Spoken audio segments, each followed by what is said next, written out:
What's up, everybody? Rob Ferretti here in front of my filthy Ferrari, and we're gonna get dirty today because we're about to talk about Bugatti. And Bugatti, Volkswagen owned, giant company, teams of engineers. They came out and they're like, "Yay, look, we just did 0 to 400 to 0 in 42 seconds. That's badass. We're gonna brag to all of you guys because nobody's ever gonna try that." Koenigsegg was like, "That's cute. Give us a minute." And then they Koenig slapped them. Like, they was like, pow! And Christian came in and he's like, "Yeah, we could do that. But you know what? We don't even have to use our new car. We'll just use the old car because we got one over here and we got to test it out anyway." And they beat them by 6 seconds. And, like, you know, that's like, I don't even know how to equate it. That's like pulling up to a car show and thinking you're hot shit and you're like, Ferrari 360. And then some guy comes with a LaFerrari next to you and it's like, "Man, you know, I ain't shit anymore."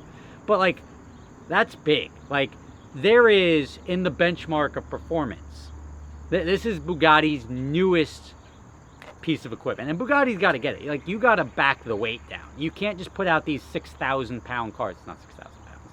But you can't put out these heavy cars and throw a bunch of horsepower at it and expect it to beat cars like the Koenigsegg. Now, the Koenigsegg is phenomenal. Like, I drove it, and the one I drove, and I couldn't say it at the time, had a lot of the one-to-one components in it. It was a test car, and it was fast. I mean, the thing was the fastest car I've ever driven. It's the most capable car I've ever driven.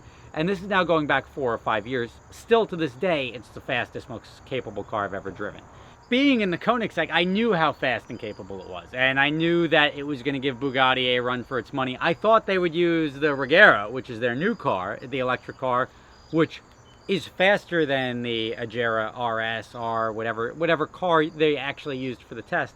But it was just an ass kicking. And the bar for performance is up here, where the hypercars and everything, they're so close. It's not like one car does a lap time of 7 minutes and the other one does it in 6:30. It shouldn't be that way. It should be 7 minutes, 6:59, 6:59.3. It's a lot closer and a lot more clustered because they're all working off the same technology, the same benchmarks and everything like that.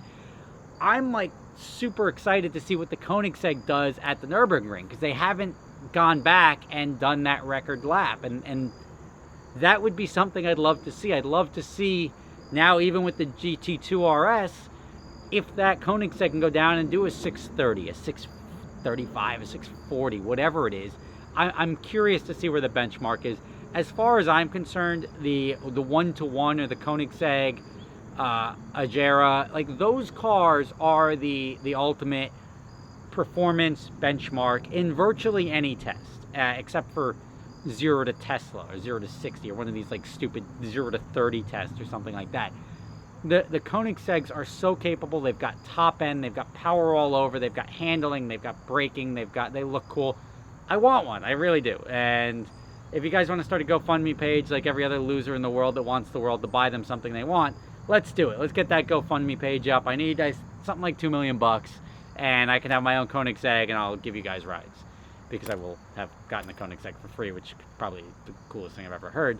But that's not the point of this video. The point of this video is that Bugatti, with all their money and all their things, they have to know what their competition is capable of. So you can't go out and bring your newest car and then get your ass kicked by the small little company in Sweden that's making a better, faster car that you know it's a lighter weight car. You know the horsepower, you know the capabilities of it, and you should at least be like, let's not brag about this. But I guess, you know what, if you're going to buy a Bugatti, you're going to buy a Bugatti. You don't really care what a Koenigsegg is capable of.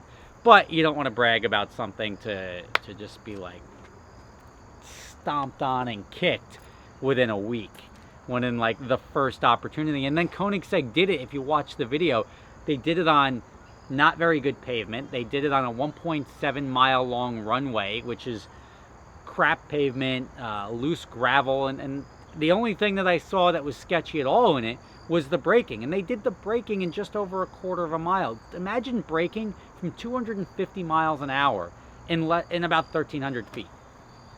From 250 miles an hour. Now, that's where it got a little squirrely, but that's pavement, that's whatnot. They did it on the Michelins, which are great tires, but it was just I mean, that's something to be seen. That is a test that I don't think any of our cars can even do. I mean, you're talking serious modifications to street cars to even compete in that realm, because you're talking doing 249 miles an hour, which is 400 kilometers an hour.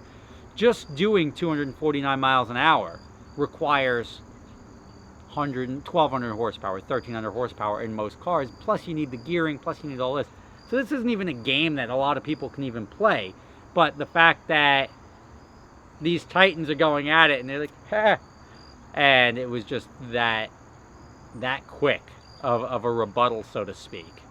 You have to know that that's a possibility, and that's like a marketing fail on Bugatti's part. But again, if you're going to buy a Bugatti, you really don't care what a Koenigsegg can do, because you probably own a Koenigsegg as well, and that's a pretty small slice of the world.